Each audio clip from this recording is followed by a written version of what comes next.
Praise the lord. ప్రభు పేరిట మీ అందరికీ శుభాభివందనాలు తెలియజేసుకుంటున్నాను.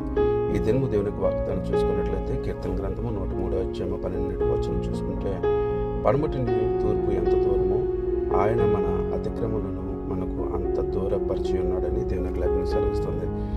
పడమటికి తూర్పుకి అంటే ఎంత వ్యత్యాసం ఉంది, అసలు దానికి కొలత కానీ దానికి ఒక ఆధారం కానీ లేనటువంటి తూర్పు పడమర ఉన్నటువంటి ఆ యొక్క దూరాన్ని దేవుడు మనకు తెలియజేస్తున్నాడు.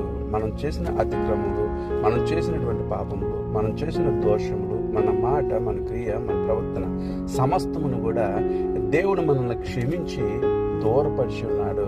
అవి ఎన్నటికీ కూడా మనం తేరి చూడకుండా ఉండినట్లు, ఒకళ్ళు దేవుడు కూడా దాన్ని చూడకూడదని అంత దూరము చేశారని దేవునికి లేఖనం సెలవిస్తుంది. కానీ మళ్ళీ మనం అతిక్రమముకి, దోషములకి పాటి వారిగా ఉండకుండా దేవుని ప్రేమ పొందిన వారిగా మనం అందరం ఉంటాం. ఆమె. God bless you.